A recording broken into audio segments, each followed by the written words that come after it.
What's up, everybody? Welcome to episode 50 of the Halving Report podcast with myself, your host, Brad Mines. The price of Bitcoin is just under 32K USD or just under 39 Canadian. In about 1,000 days in the year 2024, daily Bitcoin supply will halve again. I mentioned a bit ago we had something special planned for our 50th episode of the Halving Report, and here we are today with Peter McCormack. Peter hosts one of the most popular Bitcoin podcasts in the world. He's a big metal fan and has built his brand from scratch with well over 300 interviews with some of the most brilliant minds in the Bitcoin and cryptocurrency space.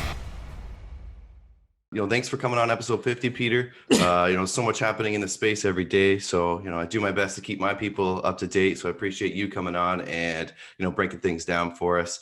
For some of my folks that are really new to the space, do you mind just giving an introduction for the folks that may not know who you are? Yeah, my name's Peter McCormack. I'm based in a little town called Bedford in England. Like you, I'm a podcaster. I've been doing mine since November 2017. So we're nearly coming up to 4 years. We're nearly coming up to my first halving, dude. So I don't know what I'll do to celebrate that. And yeah, I've just been, I think episode 363 is coming out. So yeah, maybe doing a little bit longer than you. I'm mainly Bitcoin. I also like heavy metal, and I travel quite a bit with this, but that's about it, man. Right. Now, you started another podcast, Defiance originally. Now I think you've rebranded that, but you seem like you do, and you make a good living doing what Bitcoin did. Why expand, take the risk associated with the investigative journalism that you've been doing with Defiance? Well, interestingly, I've actually I was going to rebrand Defiance, but I have decided to dump it. So what happened was, look, I'm just an entrepreneur. I like building businesses, so I'm always thinking about growth and what can I do next. So, the Bitcoin show was going well. I was like, okay, I'll launch another podcast. And do you know what? I did it for about a year. It did okay. I was getting like 8 to 12,000 downloads a show, but I was just kind of like, why am I doing this? What's the reason to, I'm really fortunate to have this one podcast that does super well, and I could focus all my time on that and make that the best thing I possibly can, or I can spend 30% of my time on this other podcast and be distracted. And so I just kind of like, and I was trying to think, are there any podcasters that I know of that I listen to or follow who have two podcasts? And I couldn't think of anyone who did.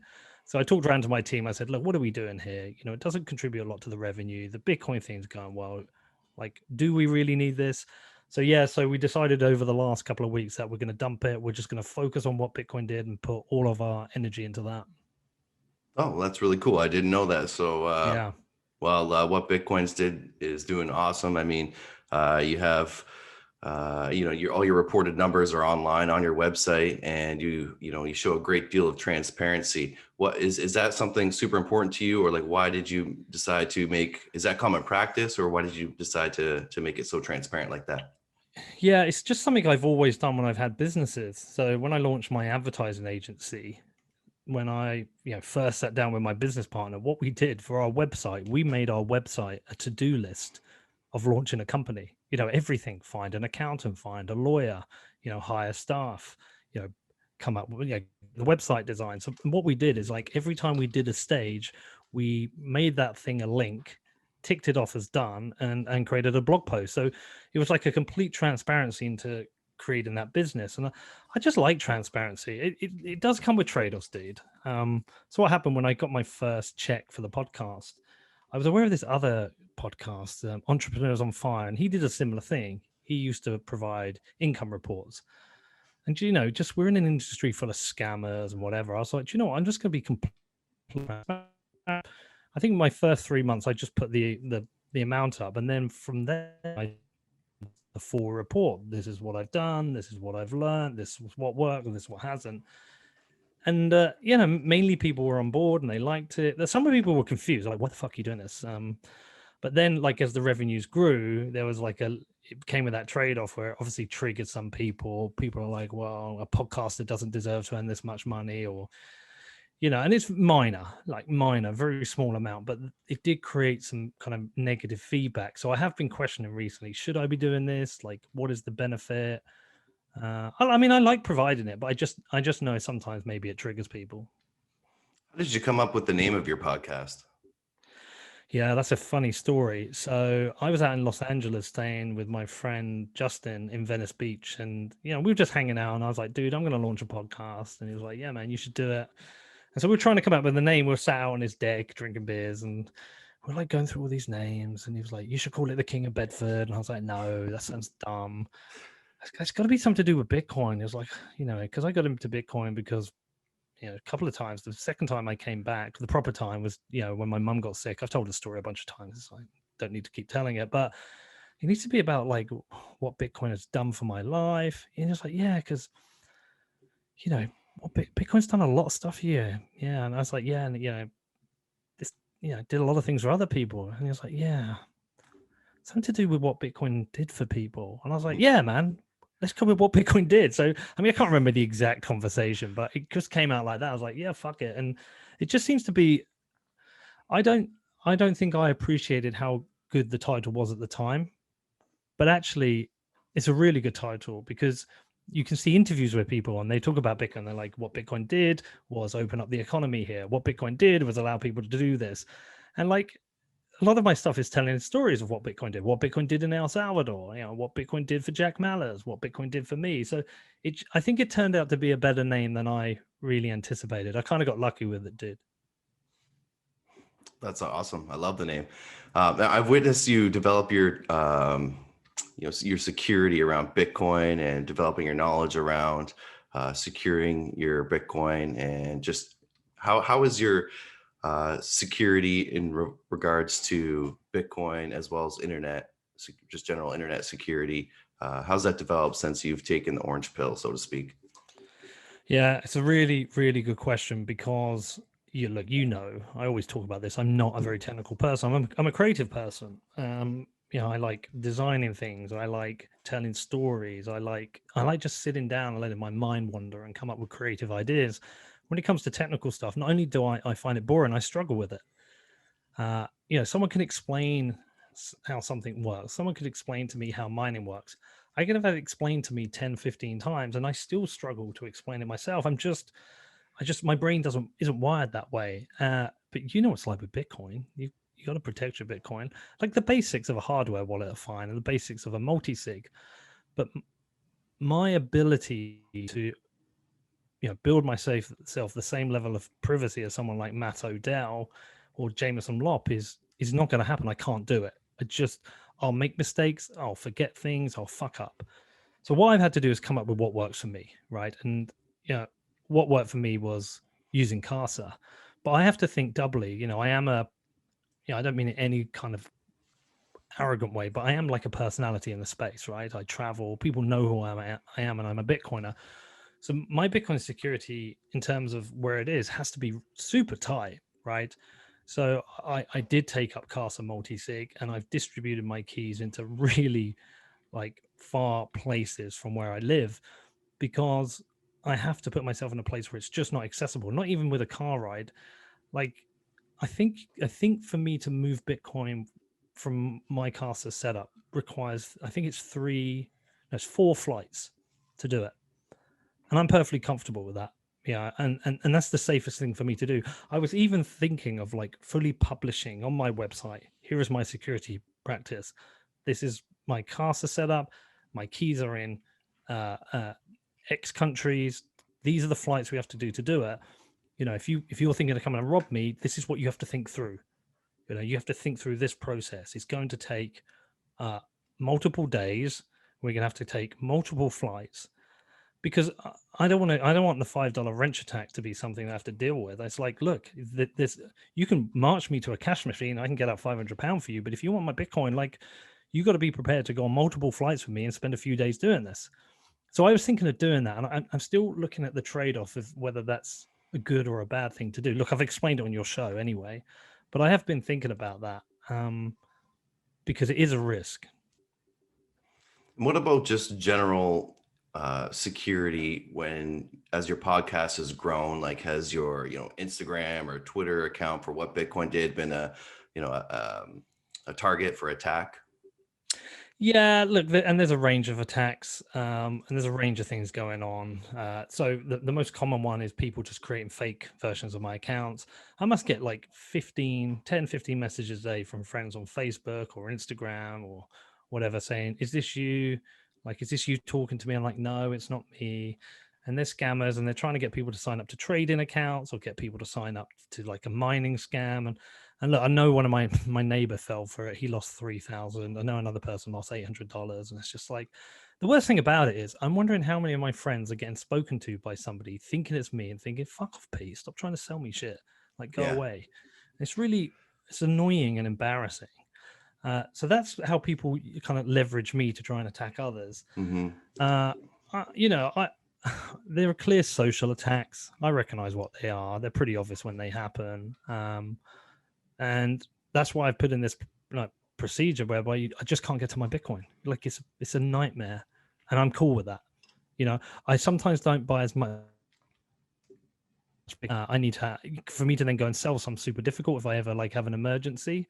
But for me, it's just the best way to have it. But yeah, I'm aware now. Like when traveling, I need to be a bit more conscious about tweeting where I am. You know, there's certain things I'm starting to think about. And I'm probably the kind of guy who doesn't think about it enough, but I am very conscious now. I'm probably going to give buddy Jameson Lop a call at some point and say, look, dude, I need to take this shit more seriously. What should I do? Yeah, and even at my level, I've had people imitate me and message people I know, friends and family, on Instagram mostly. I see it happening. Now, you said that this is your first, or you went through your first halving, but this is not your first bull run. You were around during the 2017 rise in prices. You know, what's different this time around?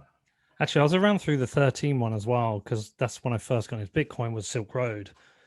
But I wasn't properly in that one. I was trading these like Bitcoin CFDs and market would crash overnight and you get wiped out. But I didn't really understand or know anything about Bitcoin. It was just like this thing I was kind of fucking around with. 2017 was my first proper one. I mean, on a personal level, the main difference is I'm not shitcoining, you know, and there is a little bit of FOMO. Like, even as a Bitcoin only dude and pretty much a maxi, you know, sometimes I look at Doge and I remember when Doge was a penny. I was thinking, you know, I should just stick a few grand in that, but I didn't, you know, and I stuck away, and I did get a bit of FOMO thinking, shit, you can make a load of money here. But like in the end, you got to be true to your word and true to my product. I'm a Bitcoin guy, and that's all I care about. So the main difference for me personally was two main differences. I'm not shitcoining. Also, I'm not trading. You know, outside of my Willy shows, which have taught me, I do a Willy Woo show every month. He's taught me a bit about trading, and I opened a plus 500 account, put a couple of grand in there and had a play, just tried some dip buying and see what happened. And most of my trades were good. So perhaps if there's another bull run in another 4 years, I might trade a little. But main difference for me is I'm not trading. So it's been very different because in 2017, it was every day looking at the charts, thinking I knew what the fuck I was doing, buying and selling, watching my money go up. This time I'm not.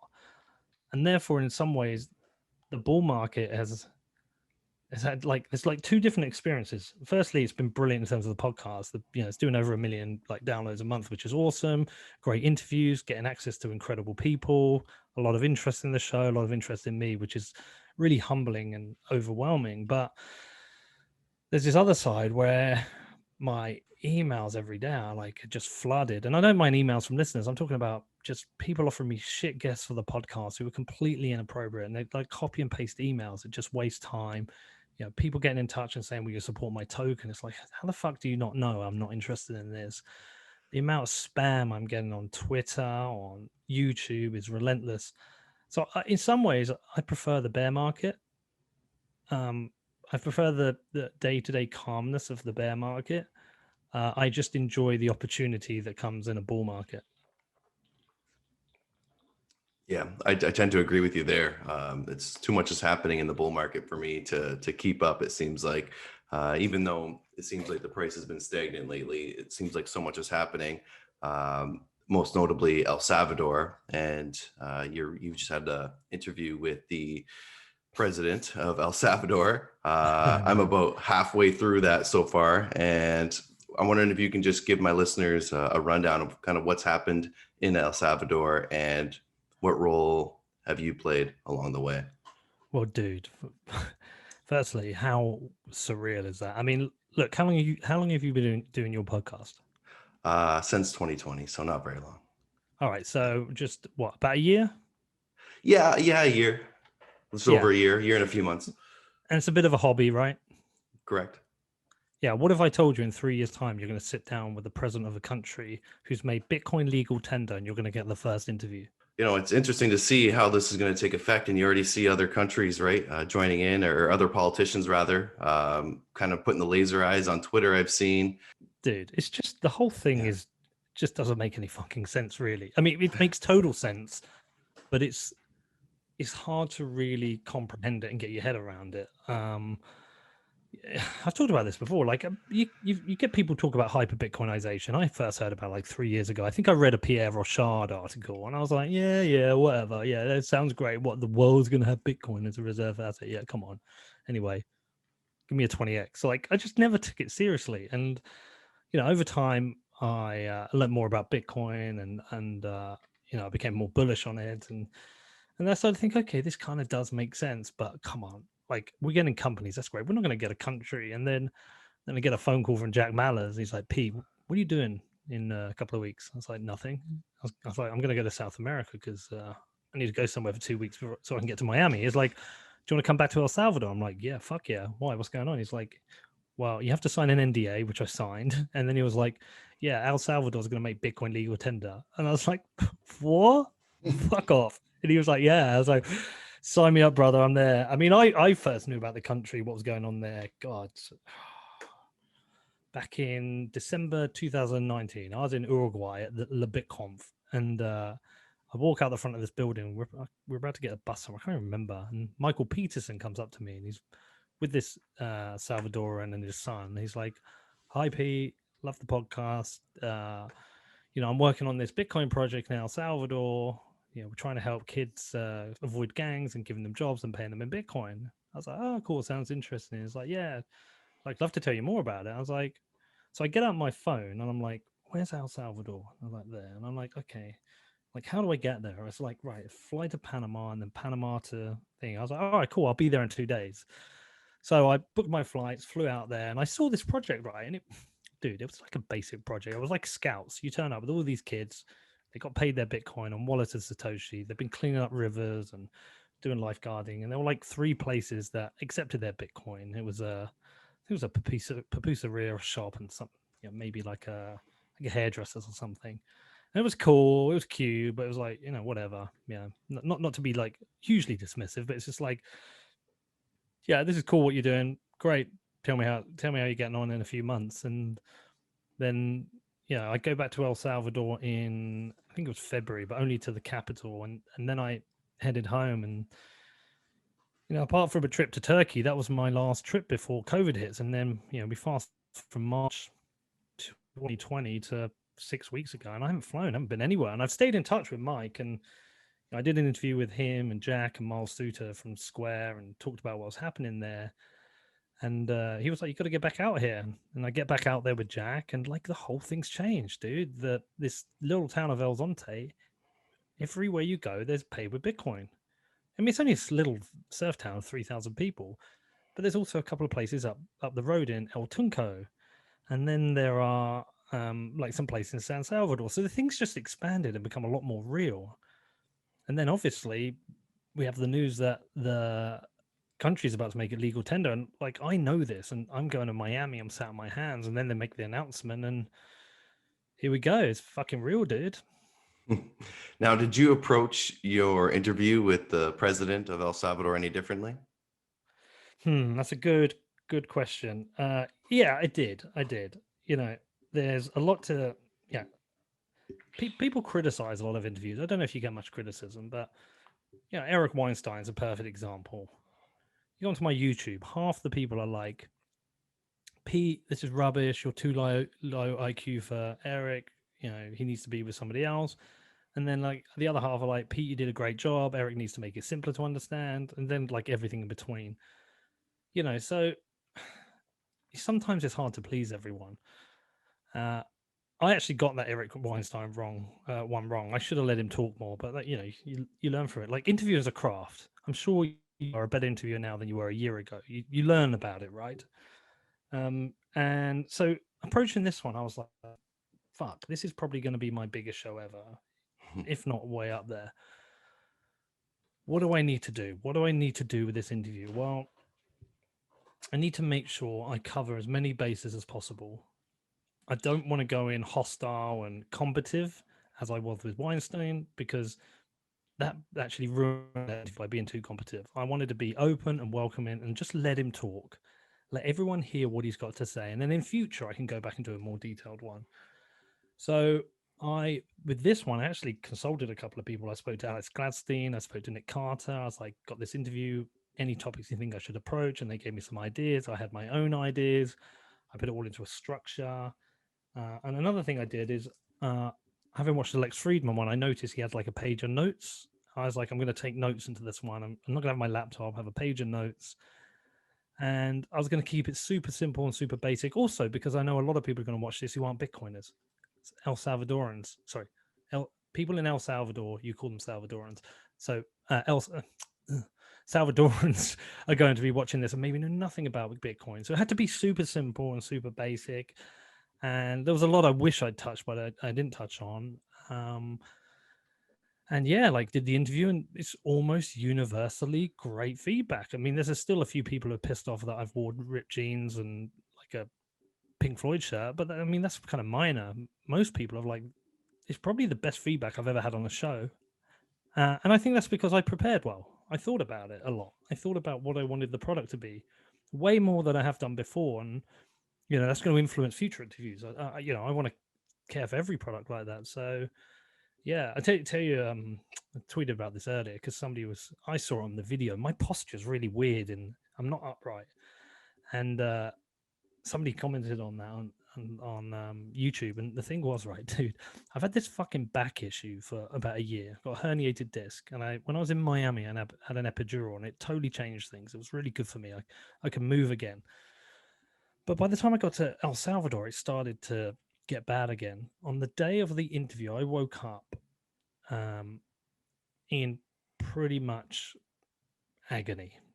Like I had sciatica all down my right leg, and the way that manifests itself is I had a numb foot, which I still got now, but it feels like someone's like putting loads of pressure inside your leg, and your leg's trying to burst. And it's not too bad stood up or laying down, but sat down and I literally couldn't sit down. It was like agony. I was like, what the fuck? What am I going to do? So I called Michael Peterson. I'd taken to Nurofen. He turns up with tramadol, muscle relaxant, all this stuff. And I basically just filled myself with drugs. And that enabled me to sit down. I was like, okay, I know I can do this now. So we get to the hotel, me and Jamie, in about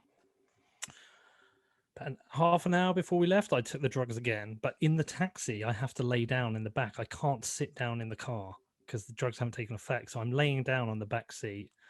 And I get there, and by the time the interview starts, they've kicked in. So I can sit down, but I can't sit down properly and upright because I need a bit of a bend in my back just for the agony. So I'm kind of slouched in the chair. It was pretty rough. The only good thing about it is I think that took away my nerves. I was so focused on that. I wasn't really thinking about how nervous I was, but that's a long, windy answer to everything.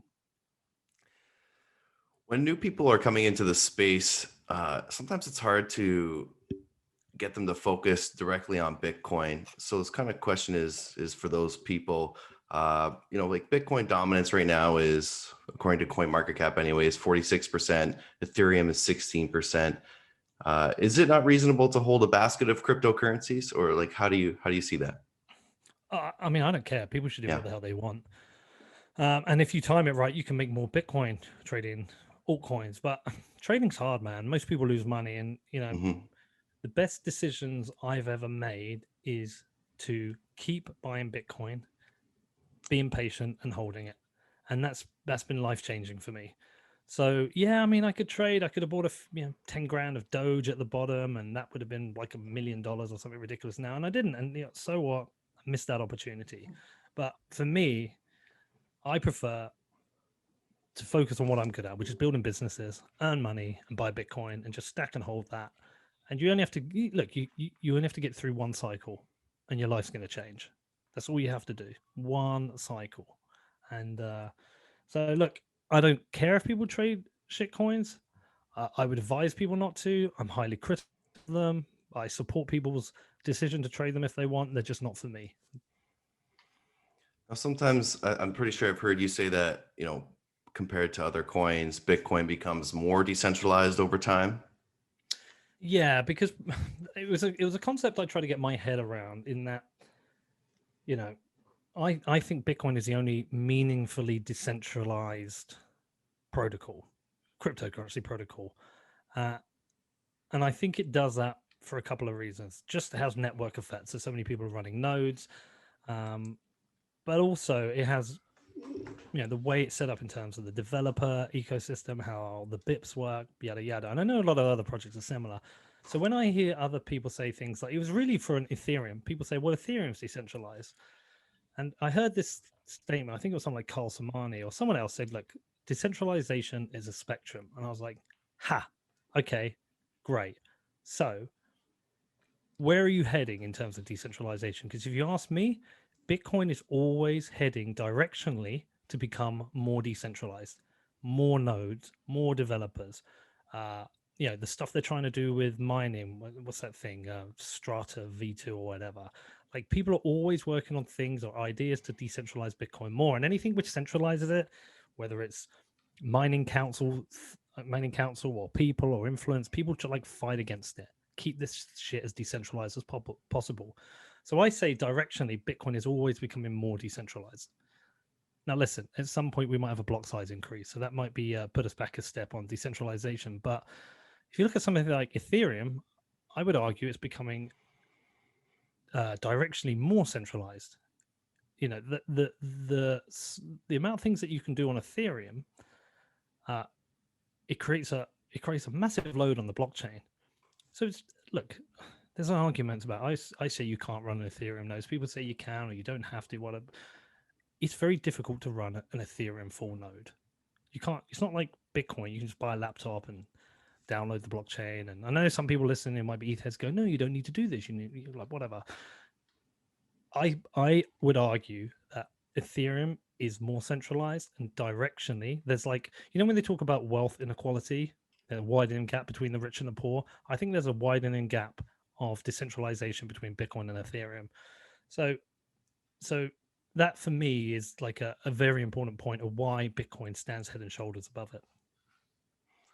Now, talking about upgrades to the Bitcoin protocol, I've seen everybody tweeting about Taproot. I'm not sure how if this is too a technical question, but how much do you know about Taproot, and how much can you explain that to me? I can't.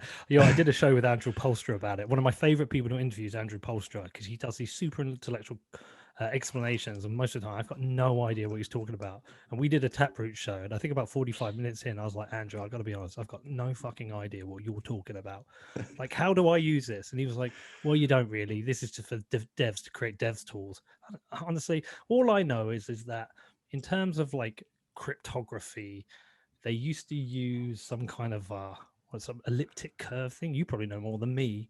And with Taproots, there's like a form of cryptography that the patent is now over, so they can now use it. This is how much I forget shit. I can't even remember what the thing is, because it's been told to me like 100 times, but it just goes in one ear and out the next. I just forget it. I wish I did. It's so embarrassing.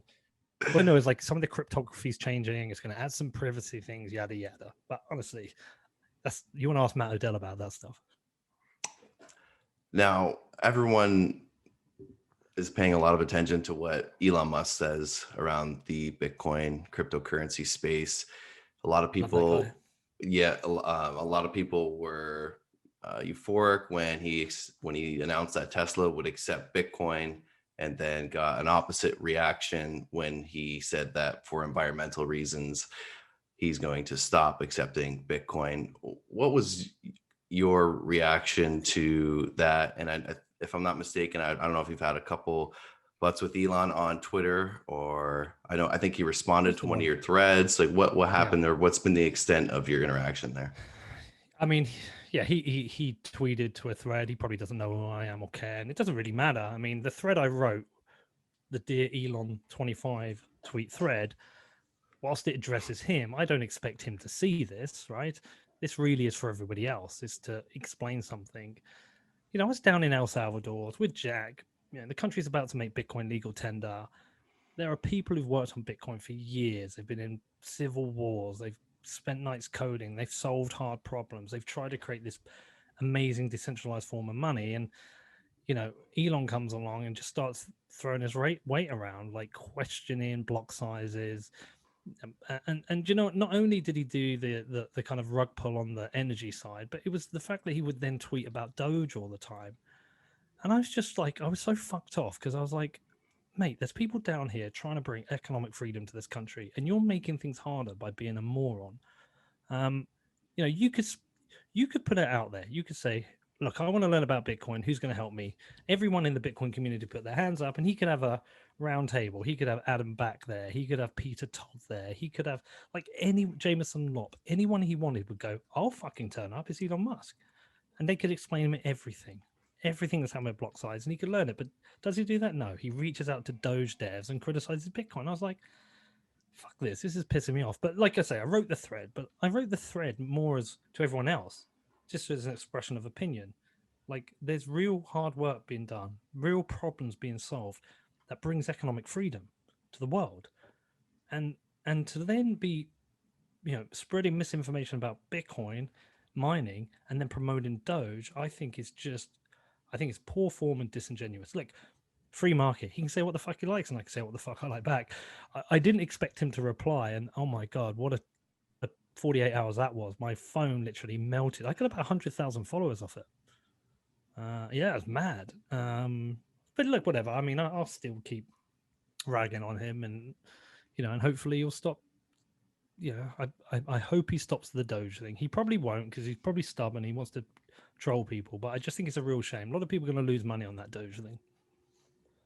A lot of the time when I'm scrolling through viral Bitcoin threads or crypto threads, there's a lot of hostility, and I'm reading through the threads, but then often I'll see one of your comments and I'll burst out in laughter. How do you keep your cool in such a hostile place and always bring that comedic relief? Well, man, I don't always. It's rough out there. I mean, I was talking about this with Dan Held recently. We're all out there trying to do our best. And when we tweet, sometimes we're expressing opinions, sometimes we're having a joke, sometimes we're having a little troll, but like a lot of us out there trying to do our best. And it's tough. And it gets, the more followers you have, the harder it gets. I remember I got to about 25,000 followers and like starting to get a lot of shit. And I was like, fucking hell, this is rough. And then I got to 100,000, it got insane. Now I'm like 300,000. It's just unfucking believable. Who was I with? Somebody said, put out a tweet saying my favorite color is blue and see what happens. And I did. And people were like, fuck you. Blue's a status color, you cuck. I mean, that's more of a joke. But the point being, it's like, it's rough out there and it's hostile. And like, I'm honest. I never pretend I'm something I'm not, right? If I'm having a rough time with it, I'll say so. I'll say, look, and then people are like, you're a snowflake. It's like, come on, you got like 12 followers. You've got no idea what it's like when the internet comes after you. When you get told, hundreds of times in a day, like you're a piece of shit, you're scum, you should go hang yourself, go kill yourself, you're a fat fuck, you're a disgusting slob. Each one of those chips away at you a little bit. I've had a couple of times where I've walked away at the end of the day. I'm like, fucking hell, man, this is a lot. This is a lot. And look, I bring some of it on myself, and I can't be a hypocrite. But I guess about 8 months ago, I can't remember the time, I was like, I've got to have a different approach to this.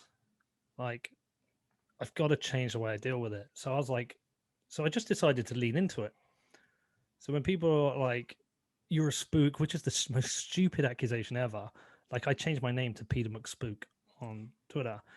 And then I basically, the reason I bought that Aston Martin was a troll because it's James Bond's car, right? Like I just lean fucking into all of it. So when somebody calls me something, I'm like, yeah, I am. Yeah. And then if someone's really like, I don't like blocking, but if someone comes in and goes, "You're a fucking cunt," you're blocked. You know, someone comes in and goes, "Shut your fucking mouth, you fucking twat," you're blocked. And like, I don't mind criticism. If someone comes to me and said, "Look, not sure on your show, I don't think you should have worn that outfit," I'll be like, "Yeah, do you know what? I will, but I take, I respect your opinion." If you just come in hostile, swearing and shouting at me, you're blocked. You're done. You're out of here. Um, but yeah, you've just got to lean into it. Just got to make it fun. That's the best way to. That's the best shield I've found to the hostility. Is treat it all like a joke. You know, just treat it like fun. Have some fun with it. What are your thoughts on the death of John McAfee, or the alleged death of John McAfee? Yeah, it's an interesting one. Do you want to know a funny story about John McAfee and me? It's only a little story. Yes, So please. I was due to do a podcast and film with him at one point, and it was not long before he got arrested. I spoke to him. I've never talked about this because he was in jail. I didn't need to, but he reached out to me on Twitter. Let me get it up. Hold on. So here we go. John McAfee. He asked me to retweet something. I put done. When are we hanging out? He's like, whenever you like, my friend. I was like, cool. Let me figure out my schedule after the summer. We can hang out, record a show. And he said, perfect. And then that was June 2019. Then September, I was like, yo, John, can we hang out? I'd like to do a couple of days and film a bunch of shit. And he said, I'm still here, and gave me his Skype. So that was December the 28th, 2019. So we did a Skype and we talked about it. And he was like, look, I'm hiding out in Europe. I can't tell you where, but we can do it. Because what I wanted to do was just spend a few days with him and film it, fly on the wall. What's it like to be with John McAfee? And he was like, what I'll do is the day before you're due to come, I'll give you the airport you need to fly to. And when you get there, you'll be picked up and you'll be have to go in a van. You'll have to put a blindfold on and lay down in the car, and we'll take you to a secret location and we can do this. I was like, the fuck is going on here? So I phoned my brother and I was like, Neil, what do you think about this? And he was like, no, it's fine. He's just got people after him. Like, you can do it. But look, I've seen that film, the Gringo film, right? And I'm like, well, you know what? Like, he said he was framed, but there are questions about him. And in the end, I was like, you know what? Fuck it, I'm going to do it. This sounds too much fun. And then, I mean, I don't know when he was arrested, but we just never got around to doing it because he got arrested. Yeah, so now it just looks weird, right? It just looks weird. It looks weird because he's, said those things. That he had that tattoo done, the whacked one, saying I would never kill myself. And he's tweeted that I love my life here. Well, no, I've got my friends here. I'm enjoying my life here. The food's good. I'm never going to kill myself. Then I'm not sure the exact chronology, but the Spanish courts agreed to his extradition to the US. He posts a Q on Instagram, and then he's found dead in his cell from suicide. So look, a lot of people are going to immediately say he didn't kill himself. It's like Epstein didn't kill himself, right? And I understand why people think that. On the Epstein thing, I still think Epstein killed himself, by the way. We made a series for Defiance about Epstein, and we looked into it, and people will say I'm naive or whatever. I still think he killed himself because 3 days previous, I think it was 3 days previous, he tried to kill himself and he was revived by a cellmate. He was done. Epstein was done. He was going to face the humiliation of court and the rest of his life in prison. I think he realized he was done, right? I could be wrong, but still, I still think he killed himself. With John McAfee, I look at it two ways. Some people wanted him dead and killed him. Okay, fine. That's one explanation. The other explanation is the dude's done a lot of drugs, right? He came across sometimes as eloquent, but sometimes as quite paranoid. Perhaps he was, when he realized the extradition, he was super depressed, paranoid, didn't want to get himself in the American prison complex system, which is super brutal and awful. Maybe thought, this will be my troll. I'll put a Q and I'll kill myself. Make everyone think, that somebody murdered me. I don't know. Whatever you think happened, it is a suspicion until it's confirmed. Do I imagine the Spanish government agreed to let the US government go into their sovereign territory, into a prison and murder him, it feels like a stretch. Some people will be like, no, of course they would. This is how these people work. And it would call me naive. I just think I think until we know, we don't know. And everything is a suspicion. Um, I am suspicious, but I'm not out and out right. He was murdered. I just don't know. And I hate to come to conclusions without knowing. I'd rather just say, here are the range of possibilities, so we are as objective as possible. Now, okay, what do I think of the guy? I mean, he's fascinating as a character. I mean, he's a character, and when he would talk about talk about freedom and human rights, and his like anti-government stance, or the power of politicians. They look the way politicians act. Like, he's absolutely fucking right. But he was also a shitcoin scammer.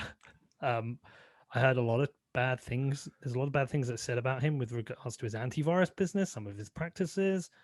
There is all the stuff that happened in Belize that we don't know about. So he's like this fascinating character with this weird cloud of stuff that happened around him. And it's another one. It's one of those tricky ones because you want to talk about it honestly, but people listening will also have opinions. Some people see him as an absolute hero, and if you don't see him the same, they're going to like be angry with you. And some people will see him as a piece of shit, and if you put him up on a pedestal, they're going to be angry with you. My kind of conclusion is just like, he's a fascinating character, clearly troubled in some ways, clearly lived his life to the fullest, had a lot of fun, and provided a lot of entertainment to the world. But I don't know if he also brought a lot of damage to the world.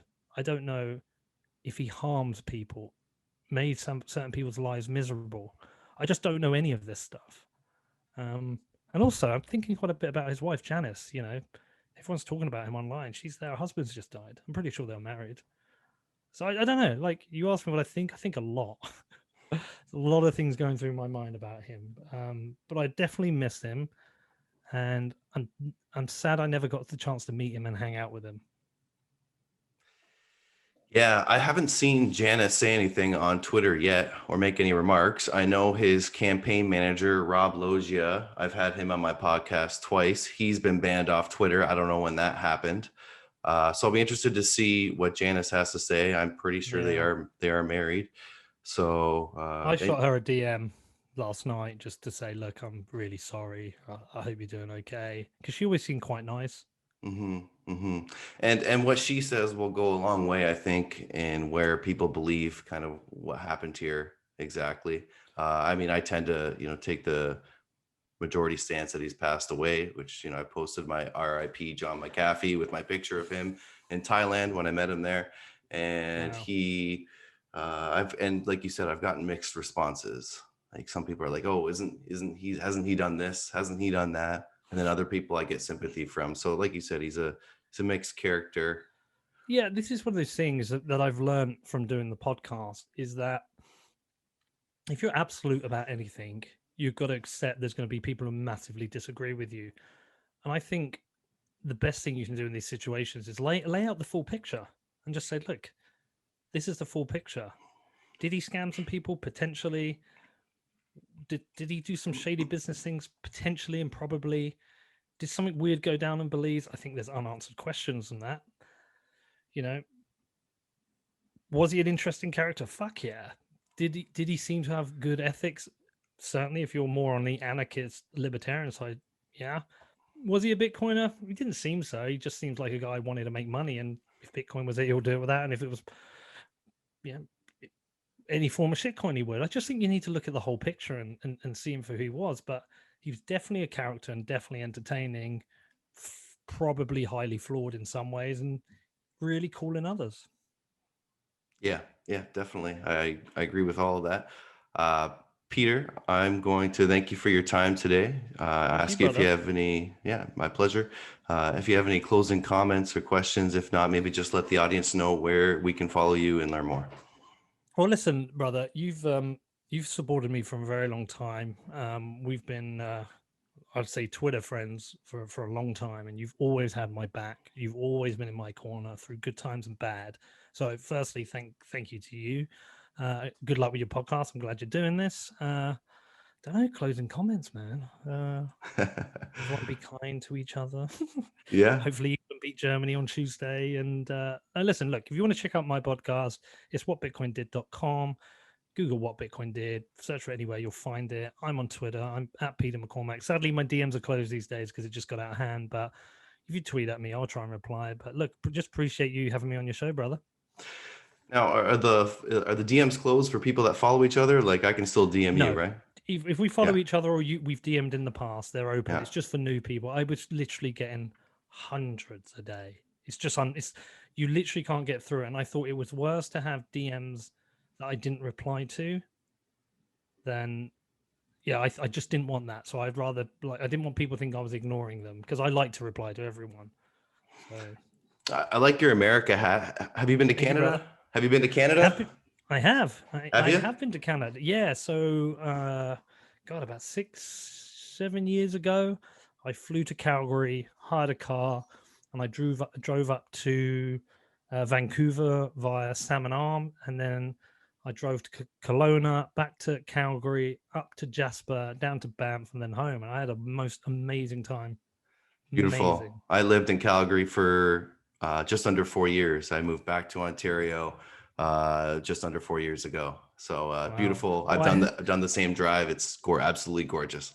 Dude, you do it in the summer. It's the most beautiful thing. I saw a wild bear, which honestly, like, you see it on the TV and then you see it in person. It's like, wow, that is a big, wild creature. Dude, my friend has a picture of a grizzly right beside the Jasper sign. And this thing is just a beast. And I never saw a grizzly when I was out there. I saw black bears, I saw moose, everything else, but I didn't encounter a grizzly. But they are scary. Like somebody said to me, I'll get this wrong. Somebody said to me, he said, listen, the rule with bears is for black bears, you got to stay big, and brown bears, you got to get small. But the problem is some black bears are brown and some brown bears are black. Is that true? Yeah, I can't tell the difference between them. Some just look a little bit different shade, but I know they're all a little bit smaller, or actually much smaller than a grizzly bear. Actually, we had, when I was in Jasper on the bridge in my car, a small black bear came out, and he must have been just a cub or, teenage years or whatever, and came across right out. There would have been, 50 cars all swarming this thing. Everyone's happy and joyful seeing this wild animal. It was kind of neat to see, but he was crossing the road just calm. They're so used to seeing people up there. But yeah, that's absolutely true. I can't tell the difference between them. Dude, when I was up in Jasper, I went to see one of these waterfalls, and as I was walking around, there was like a sign: be careful of bears, or beware of bears. I was like, and I was on my own. I was like, holy fuck, what do I do if a bear comes? Do I run? And then I got really paranoid and just went back to my car.